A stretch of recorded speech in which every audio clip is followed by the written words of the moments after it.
Bienvenue à notre rencontre hebdomadaire. Ici est Pascal Auger, journaliste et conférencier pour Québec-Compostelle, qui est préparé, formé, inspiré pour aller marcher au Québec ou encore Compostelle.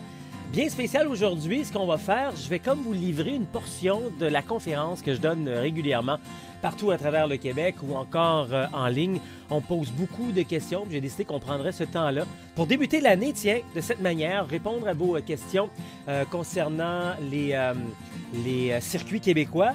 Il y en a une vingtaine, divisée en 3 catégories. Je vais vous livrer de l'information dans les prochaines secondes là-dessus. Je vais même vous montrer où vous pouvez prendre de l'information également. On va se parler également des chemins de Compostelle parce que les circuits québécois, en quelque sorte, pardon, un petit restant de rhume. Les circuits québécois, en quelque sorte, ont débuté par les chemins de Compostelle, grandement influencés. Puis on va se parler du chemin du Québec, 1200 km entre Montréal et le phare de Cap-Gaspé. D'ailleurs, on a eu un beau cadeau récemment.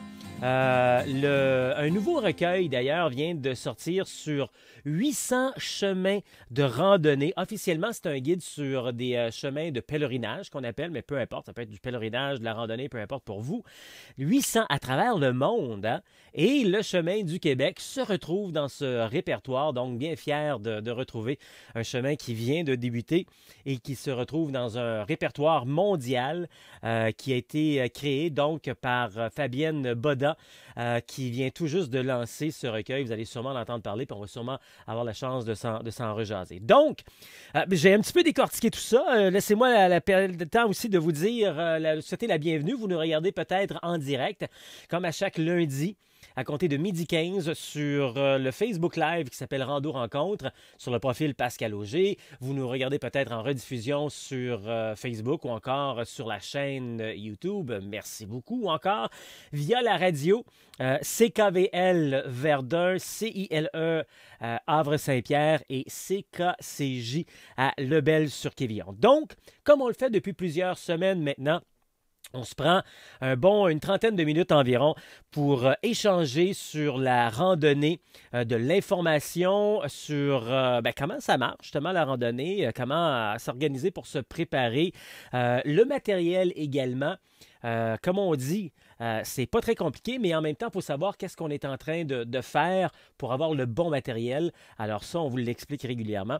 Et puis sur les chemins, comme je viens de vous mentionner, il y a vraiment plein de chemins à travers le monde. On le découvre de plus en plus avec ce recueil dont je viens de vous mentionner. 800 chemins. Et puis, souvent, on n'est pas au courant que même au Québec, on a plusieurs chemins. Puis c'est un peu ça donc qu'on va faire aujourd'hui. Je vais regarder avec vous... Je vais vraiment me concentrer sur les circuits québécois. Il y en a une vingtaine. Et puis, on va se parler plus particulièrement aussi du chemin du Québec. Bon, là, je dois vous dire tout de suite que si vous voulez nous suivre visuellement, vous pouvez, pendant que vous nous regardez, soit, comme je disais, en ligne sur Facebook, YouTube, etc. Ou encore, même si vous êtes à la radio, je vous invite à aller faire un tour sur le site Internet Québec-Compostelle.com. Allez-y pendant que vous y allez, là, je vais vous expliquer. C'est vraiment le plus grand répertoire de tous les circuits québécois. C'est d'ailleurs le seul répertoire des circuits québécois qui vous donne toutes les informations et les liens pour aller retrouver ces circuits-là également. Parce que souvent, on dit « Ah, j'aimerais ça aller marcher au Québec, mais je ne sais pas où. » Alors, on ne peut pas inventer le nom dans notre tête. Hein? Il faut les connaître, ces circuits-là. Et on a beau faire des recherches, des fois, on peut prendre des heures, des jours, des semaines à finir par retrouver. Puis même là, on va toujours en oublier un. Alors, nous, ce qu'on a fait, on a regroupé tous ces chemins-là et le recueil, il est là, il est disponible, il est gratuit sur le site Internet Québec-Compostelle.com. Alors, si vous y êtes, je vous invite à aller faire un tour dans la section. Vous allez sous le menu et puis vous cliquez dans Chemin québécois. Et ça va vous donner le répertoire des 20 circuits québécois dont on se parle dans les prochaines, à l'instant. Si vous y êtes, tant mieux. Sinon, je vais vraiment vous visualiser ça, vous expliquer qu'est-ce que vous retrouvez sur cette page et sur ce site. Vous allez voir que c'est divisé en 3 catégories. Au Québec, on a 3 catégories de randonnées pédestres de longue durée. C'est vraiment très, très simple. Dans le fond, quand on y pense, il y en a 3 catégories et tous les chemins se retrouvent dans l'une de ces catégories-là. Je commence avec ce qu'on appelle la rando autonomie. La rando autonomie, dans le fond, c'est un peu ce qu'on est habitué de faire depuis toujours, depuis qu'on est au monde, et dans le fond, depuis 400 ans. De se promener, depuis que les premiers explorateurs sont arrivés ici, c'est-à-dire de se promener en forêt, en montagne, etc.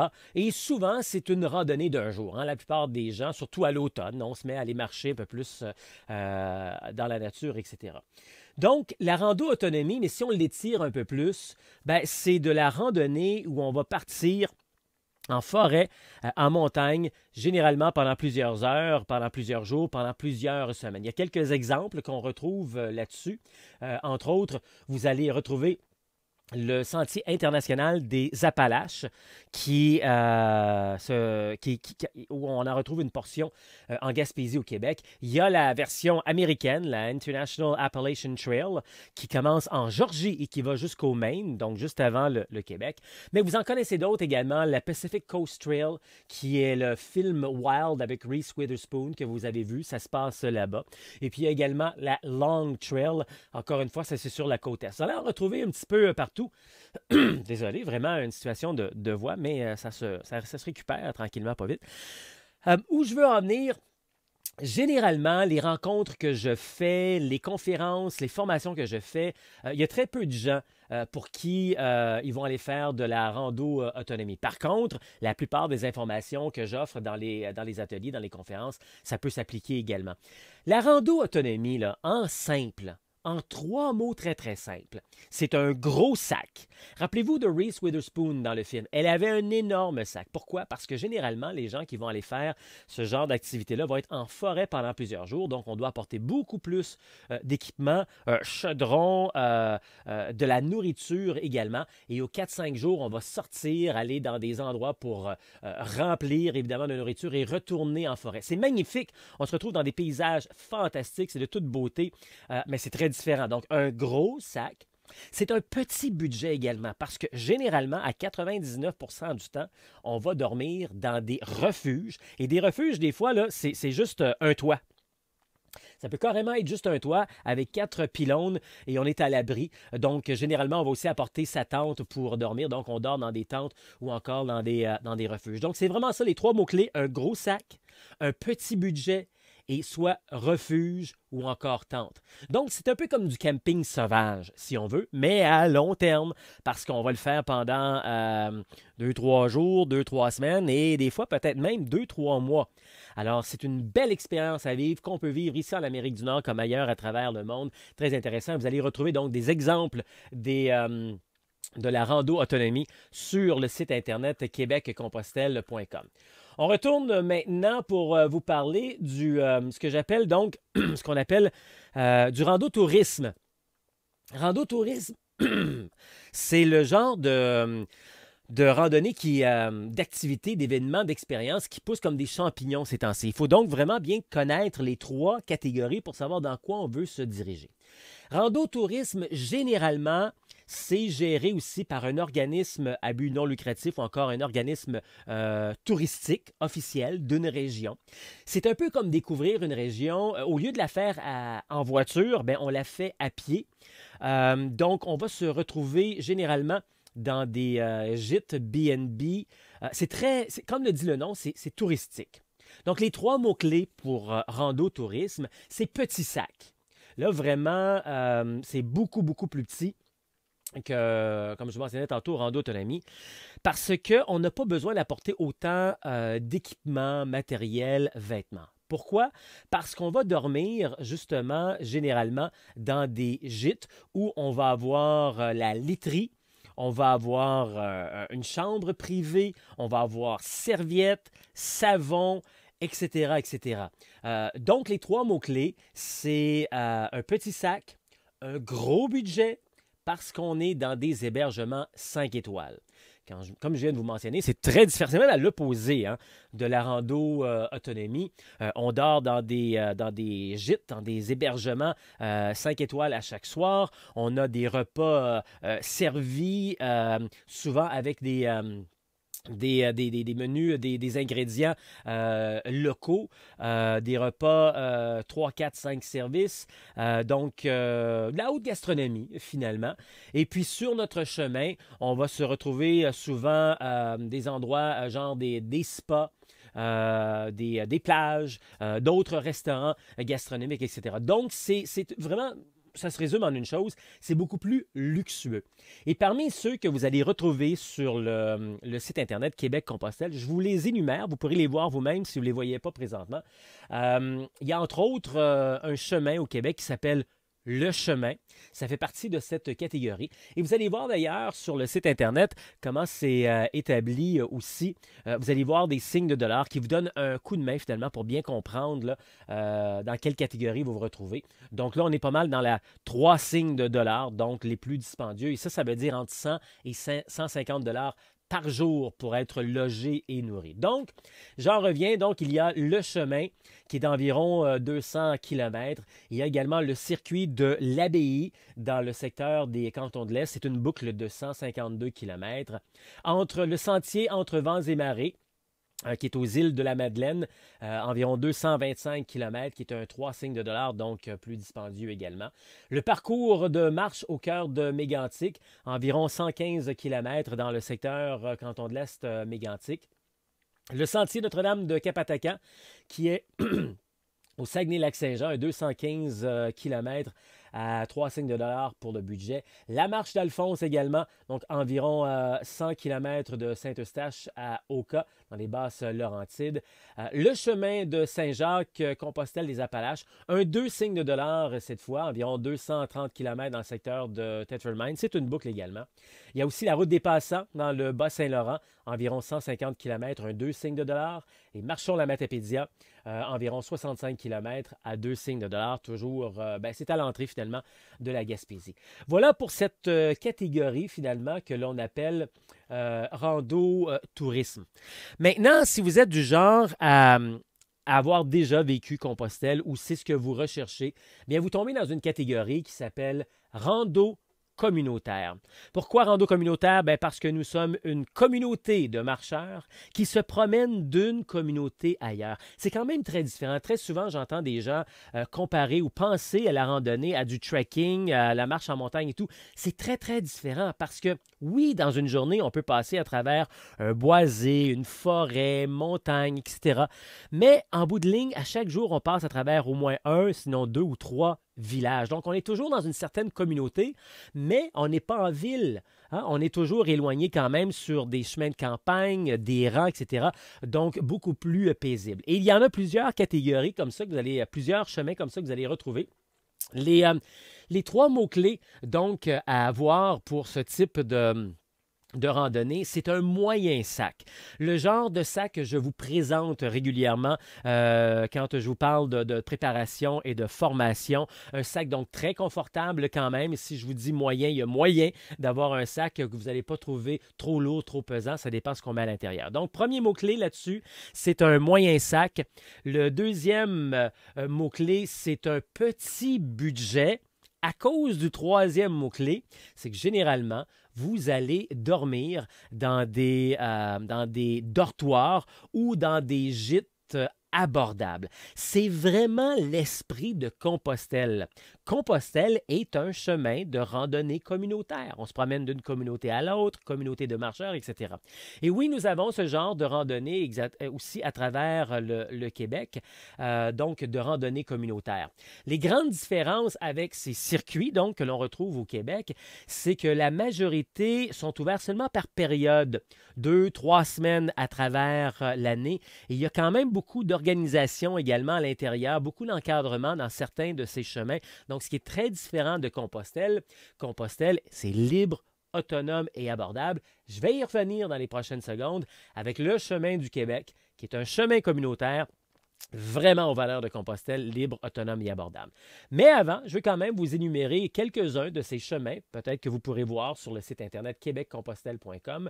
Sinon, je vous les mentionne tout de suite. Vous allez voir, il y en a quand même plusieurs. Et quand on veut préparer sa randonnée, c'est une bonne idée de savoir qu'ils existent. Entre autres, je commence avec celui-ci. C'est un sentier très particulier. Il s'appelle le Sentier transcanadien qui a été lancé récemment dans le cadre du 150e anniversaire du Canada. 24 000 kilomètres pour traverser le Canada au complet. Je connais personne qui le fait encore au grand complet parce que si on devait le marcher, faire un 20-25 kilomètres à tous les jours, ça vous prendrait 2 ans et demi, 3 ans pour faire ce sentier-là. Sachez qu'il y a un circuit de 24 000 kilomètres qui traverse le pays au grand complet. Mais là, vous allez découvrir de tout.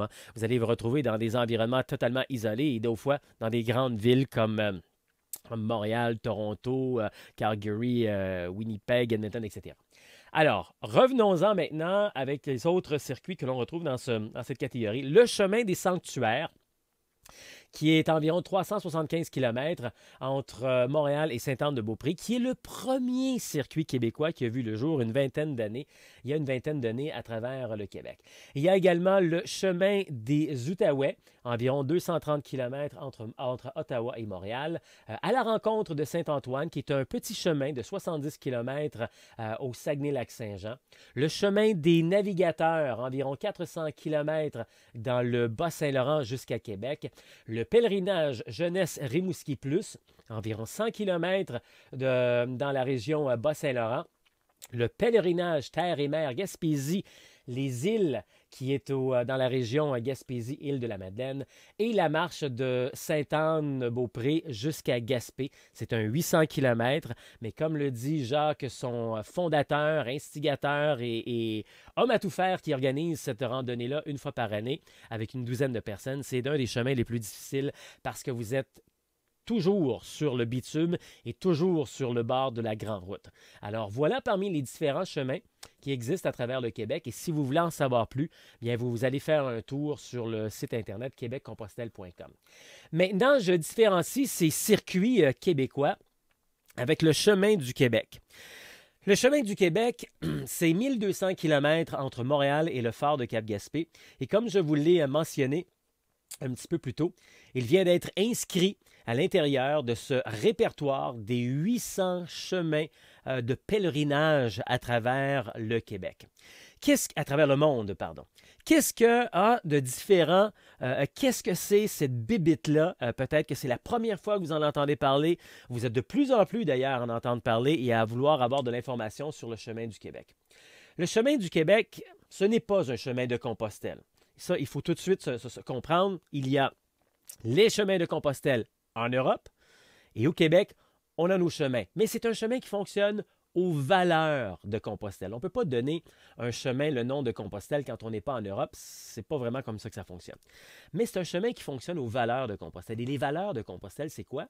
Libre, autonome et abordable.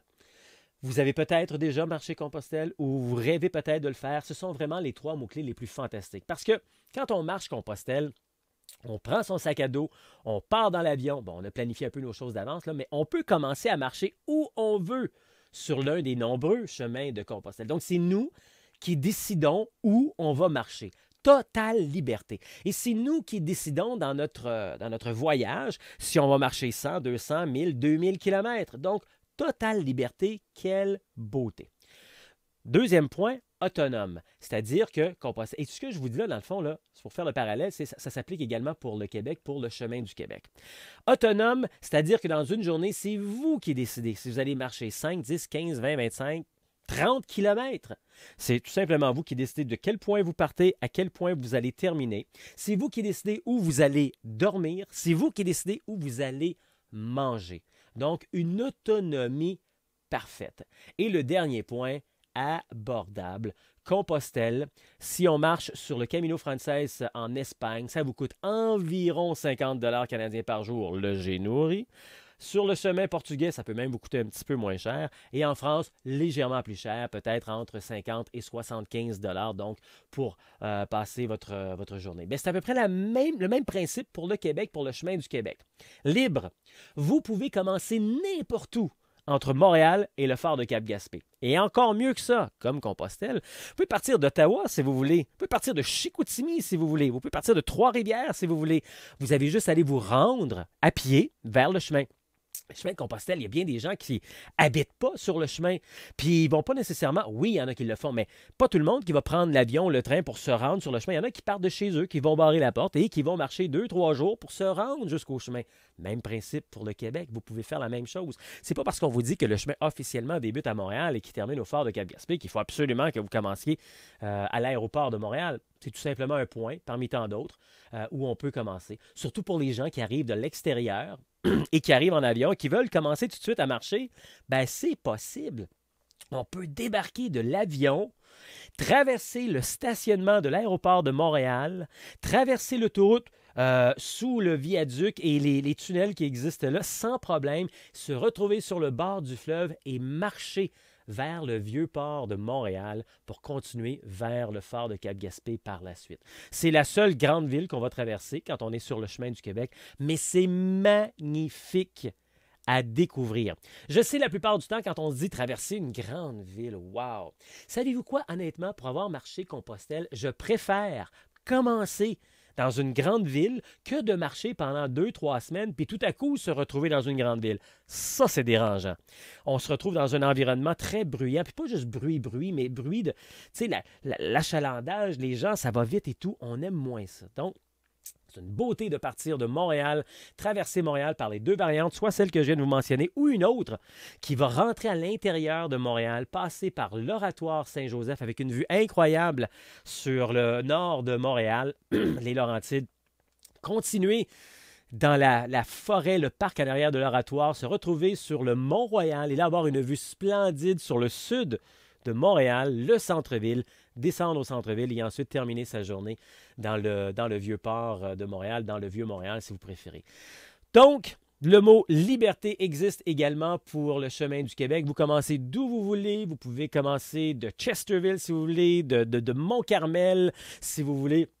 N'importe où, vous pouvez commencer par les premiers 200 km, les derniers 200 km, le milieu. C'est comme Compostelle. Vous commencez, vous faites ce que vous voulez. Vous débarquez, vous faites ce que vous voulez. Donc voilà pour le côté liberté. En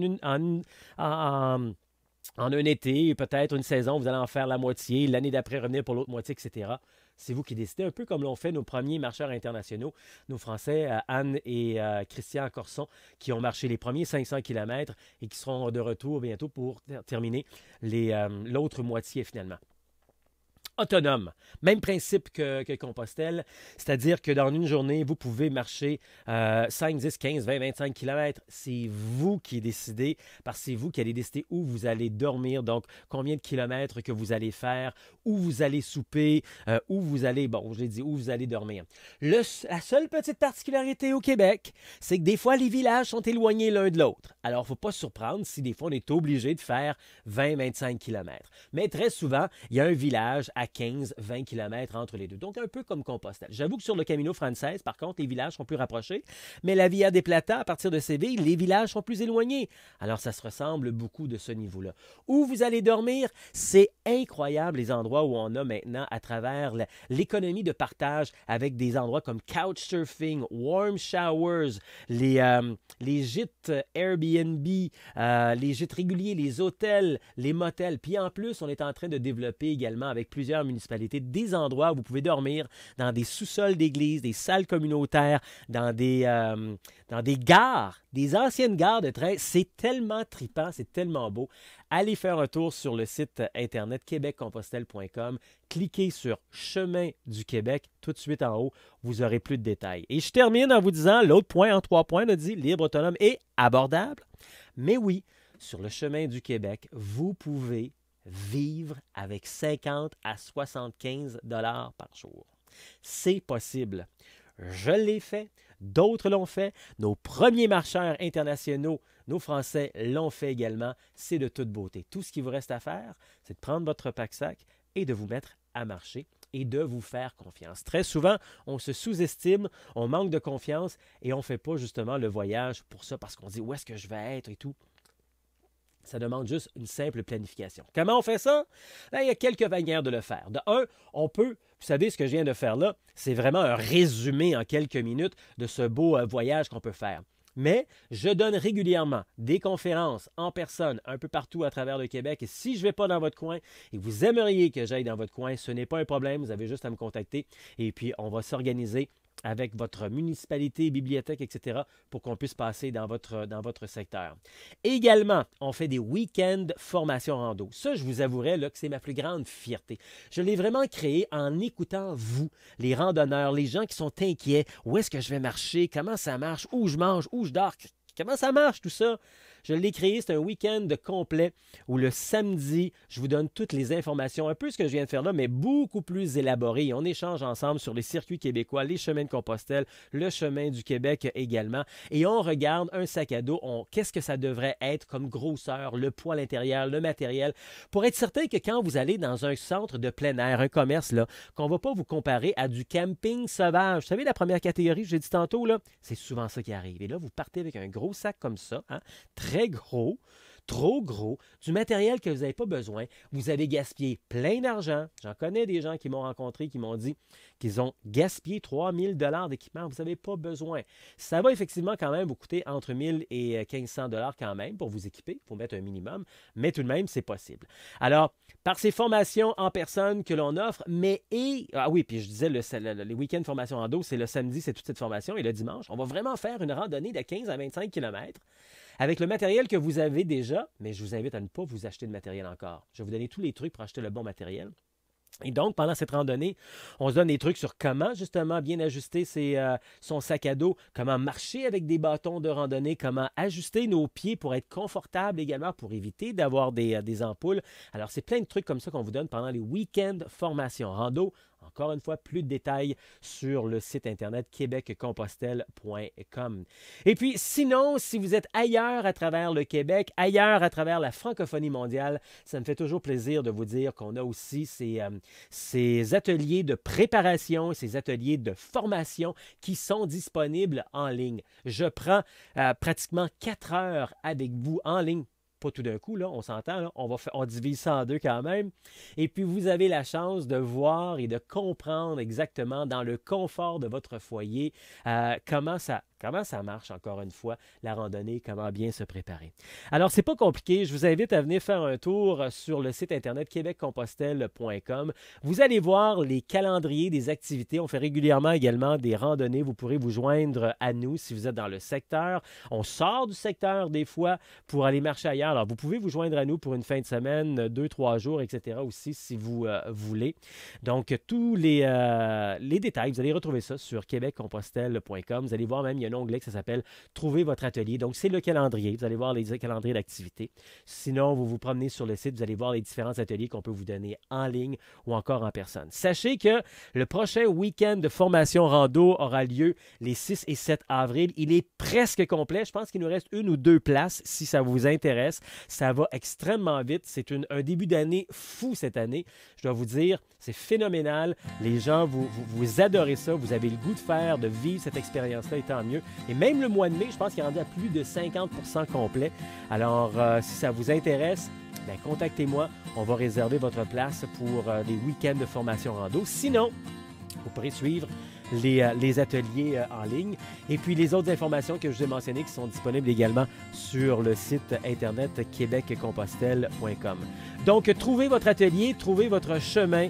Voyez le calendrier sur québeccompostelle.com. On est également sur Facebook, Instagram et YouTube. Québec-Compostelle, ça marche.